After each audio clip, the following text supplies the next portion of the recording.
नमस्कार। आज आमे भारतीय संविधान बा कॉन्स्टिट्यूशन रो गोटे विशेष दिग को देखिबा। हाँ नमस्कार। संविधान रो जो मुख्य अंश अछि ता पछरी किछि गुरुत्वपूर्ण विवरणी थाए। एकदम सेगुडी कहेला अनुसूची बा स्केड्यूल्स। हाँ स्केड्यूल्स। आज आमे एगुडी को विषय रे टिके गभीर भाबे आलोचना करिबा। निश्चय। आउ देखंतु एगुडी को केवल परिशिष्ट नुहे माने संविधान रो प्रकृत कार्यकारिता पई एहा बहुत जरूरी। अच्छा। आजिरा आम आलोचना पई आम पाखरे गोटे डॉक्यूमेंट अछि schedules.pdf। तो आमे ताकू ही आधार करी कथा हेबा। बेस सेबे आम लक्ष्य कोन रहिबो? प्रथमतः जेतेमेले कॉन्स्टिट्यूशन लागू हेला सेतेमेले केतोटी स्केड्यूल थिला। हाँ। वर्तमान केतोटी अछि आउ सबुटो बड़ कथा प्रति स्केड्यूल रे मुख्य विषय कोन? ठीक। आउ आमे विशेष करी देखिबा जेउठी सैलरीज बा दरमा कथा अछि किंबा किछि गुरुत्वपूर्ण नंबर्स बा संख्या विषय रे कुहा जाईछि। हाँ सेति कोटा को भी ध्यान देबा। चलंतु ताहले आरंभ करिबा। अच्छा आरंभरु कहिबाकू गले मूल संविधान रे माने 1950 रे जेबे लागू हेला हाँ। सेतेबेले मात्र 8टी शेड्यूल्स थिला। ओहो केवल 8टी? हाँ आम पाखरे थिबा सूचना भी सेया कहूची आउ तापरठु प्राय 66 वर्ष भितरे आउ 4टी जोड़ा हेला। माने एबे मोट 12टी। एकदम वर्तमान मोट 12टी। ए जो वृद्धि हेला एटा ही देखाउची जे संविधान गोटे जीवंत दलिल परि। हाँ समय सह बदलुची। 8 रु 12 एक लंबा यात्रा। तेबे प्रथम शेड्यूल रु आरंभ करिबा। एथिरे कोन अछि? प्रथम अनुसूची बा फर्स्ट शेड्यूल होउची आपण भाबी परिबे भारतर गोटे प्रकारर भौगोलिक परिचय पत्र। अच्छा। एथिरे आम देशर सबु राज्य आउ केंद्र शासित अंचल गुड़िकर ना आउ सेमानकर सीमा बा क्षेत्र केति से विषय स्पष्ट भाबे लेखा अछि। माने जदि कोनोसी नुआ राज्य गठन हुए हाँ किंबा कोनसी राज्यर सीमा बदले ताहले एई फर्स्ट शेड्यूल को ही संशोधन करा जाय। एटा हेला भारतर प्रशासनिक मानचित्र मोटामोटी भाबे। बुझिली पूरा मौलिक कथा। तापरे आसुछि द्वितीय अनुसूची सेकेंड शेड्यूल। एठी सेई सैलरीज आउ इमोल्युमेंट्स कथा आसुछि जहां हमें आलोचना करबा को चाहुथिले। हाँ। काहे कि एमिति दरमा कथा को गोटे अलग शेड्यूल रे रखिबार दरकार पडिला आउ केउ पदवी पई एहा लागू? देखंतु सेकेंड शेड्यूल रे किछि बहुत गुरुत्वपूर्ण संविधानिक पदवीर सैलरीज भत्ता आउ अन्य सुविधा सुजोग विषय रे व्यवस्था अछि। जेमिति कि राष्ट्रपति राज्यपाल लोकसभार बाचस्पति उपबाचस्पति। अच्छा। सेमति राज्यसभार सभापति उपसभापति राज्य विधानसभार बाचस्पति उपबाचस्पति। बहुत लंबा तालिका। हाँ आउरी अछंती राज्य विधान परिषदर सभापति उपसभापति सुप्रीम कोर्ट और हाईकोर्ट रो विचारपति माने और भारतर महालेखा नियंत्रक और परीक्षक जे CAG controller and auditor general. हाँ से भी एही सबु पदवीर स्वाधीनता और मर्यादा बजाय रखिबा पई संविधान निजे ही एही शेड्यूल माध्यमरे सेमानकर आर्थिक सुरक्षा सुनिश्चित करिछि। वास्तव रे एहा एक बहुत गुरुत्वपूर्ण दिग। माने एही पदवी गुड़िकर आर्थिक स्थिरता कॉन्स्टिट्यूशन द्वारा संरक्षित। ठीक अछि। दरमा परे आसिला तृतीय अनुसूची थर्ड स्केड्यूल। हाँ। एथिरे शपथ बा ओथ्स आउ प्रतिज्ञा बा एफर्मेशंस रो फॉर्मेट दिया जाईछि बोली हम सूत्र कहूछि। एहार कोन गुरुत्व? निश्चित भाबरे गुरुत्वपूर्ण। जेतेबेले केही एम्ति बड़ सांविधानिक पद ग्रहण करंती सेमानंकु संविधान प्रति आनुगत्य देखेबाकू पड़े आउ निज कर्तव्य को निष्ठार सह पालन करिवे बोली शपथ नेबाकू हुए। हाँ। तो थर्ड स्केड्यूल ए शपथ बा प्रतिज्ञा पई केउ शब्द व्यवहार हेबो तार निर्दिष्ट फॉर्म बा प्रारूप देइथाय। एहा द्वारा समस्तंक पई गोटे मानक रहे आउ पद ग्रहणर गांभीर्य भी बजाय रहे। आमो पाखरे थिबा डॉक्यूमेंट अनुसारे एही शेड्यूल रे केउ माने सबु शपथ नियंती तालिकाटा कोन? सूत्र अनुसारे ए तालिका भी बेस लंबा। एथिरे अछंती केंद्र मंत्री सांसद पद पई जो माने प्रार्थी होंती एवं निर्वाचित सांसद माने। अच्छा। ता छोड़ा सुप्रीम कोर्ट रो विचारपति सीएजी राज्य मंत्री राज्य विधानसभा निर्वाचनर प्रार्थी और निर्वाचित सदस्य माने विधायक माने और हाईकोर्ट रो विचारपति माने भी शामिल। बेश व्यापक तालिका। भलो कथा। एबे चलंतु चतुर्थ अनुसूची फोर्थ शेड्यूल को जिबा। एटा राज्यसभा आसन बंटन सहित जड़ित। एठी पुणी से नंबर्स बा संख्यार कथा आसिला। हाँ एटा हम संघीय व्यवस्था रे प्रतिनिधित्व पई बहुत गुरुत्वपूर्ण। फोर्थ शेड्यूल ही स्थिर करे जे राज्यसभा रे केउ राज्य बा केंद्र शासित अंचल पई केतोटी आसन बा नंबर ऑफ सीट्स रहिबो। अच्छा केमति स्थिर हुए एटा? मुख्यतः जनसंख्या को आधार करी ए बंटन करा जाय थाए। एहा द्वारा राज्य मानकर स्वार्थ केंद्र सरकारंकर उच्च सदन रे माने राज्यसभा रे प्रतिफलित होई पारिबो।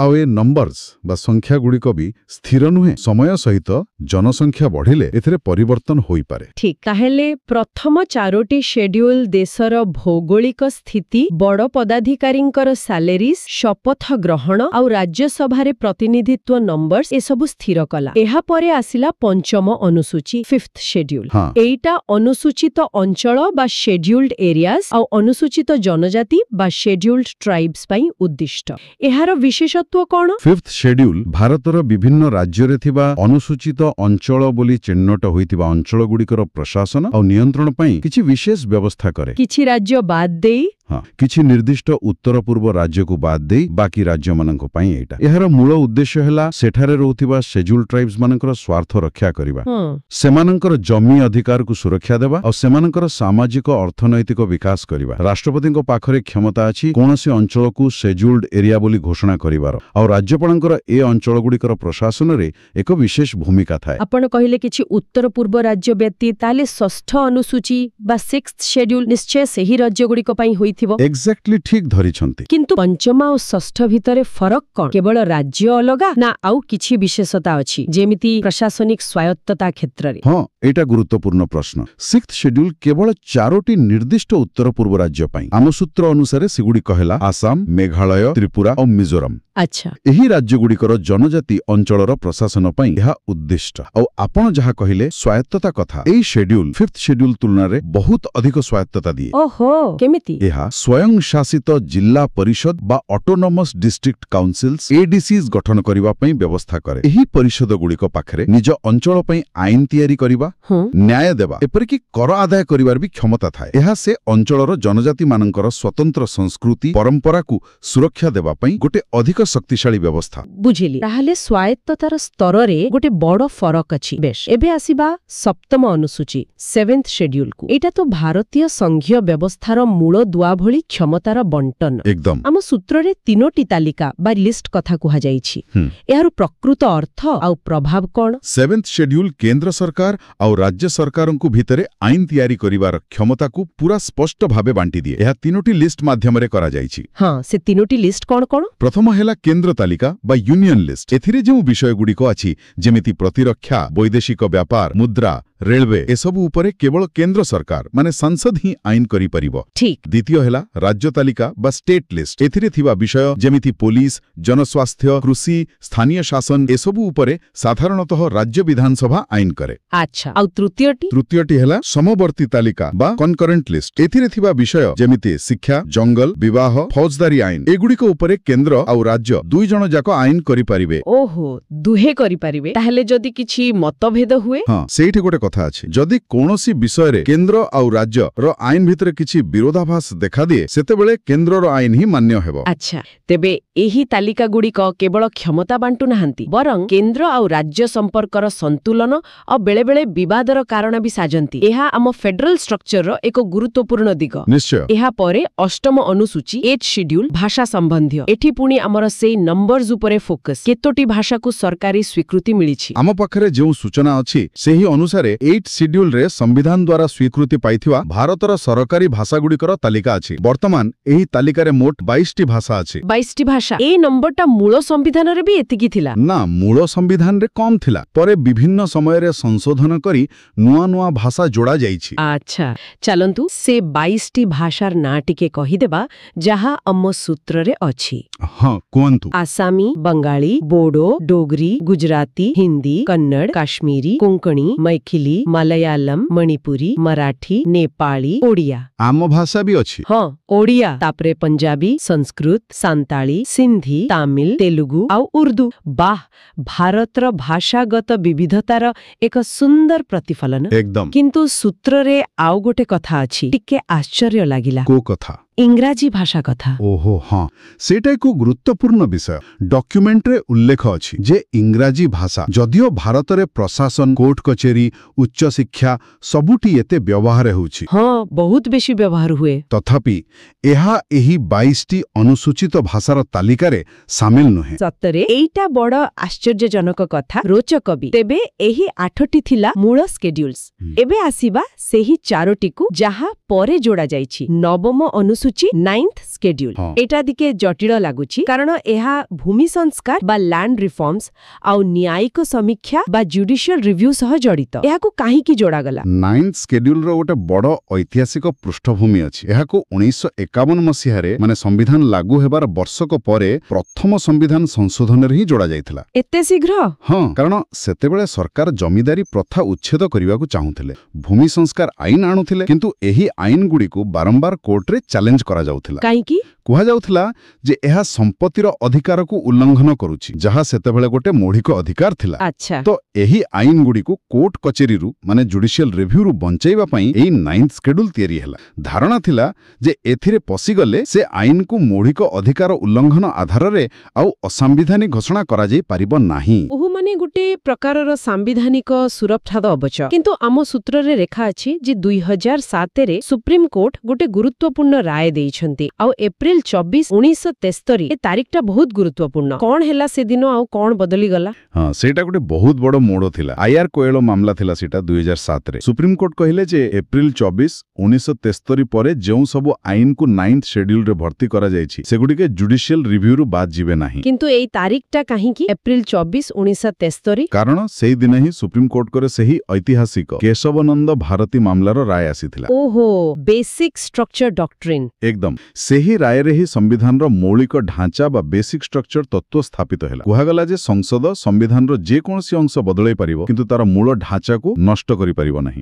ତାହେଲେ 2007 ରାୟ ପରେ 9th ସେଡ୍ୟୁଲ ଆଉ ସେହି ପୂର୍ବ ଭଳି ସମ୍ପୂର୍ଣ୍ଣ ସୁରକ୍ଷା ଦେଉନାହିଁ। ଯଦି ଏପ୍ରିଲ 24, 1973 ପରେ ଯୋଡ଼ା ଯାଇଥିବା କୌଣସି ଆଇନ ଏହି ବେସିକ ଷ୍ଟ୍ରକ୍ଚରକୁ ଉଲ୍ଲଂଘନ କରୁଛି ବୋଲି ଲାଗେ, ତାହେଲେ ତାକୁ କୋର୍ଟରେ ଚ୍ୟାଲେଞ୍ଜ କରାଯାଇପାରିବ। ଏହା ତ ସମ୍ବିଧାନର ଜୀବନ୍ତ ପ୍ରକୃତିର ଆଉ ଗୋଟେ ବଡ ପ୍ରମାଣ। କେମିତି ନ୍ୟାୟପାଳିକା ତାର ବ୍ୟାଖ୍ୟାକୁ ସମୟ ସହିତ ବିକଶିତ କରୁଛି। ଭଲ, ଏହାପରେ 10ମ ଅନୁସୂଚୀ 10th ସେଡ୍ୟୁଲ।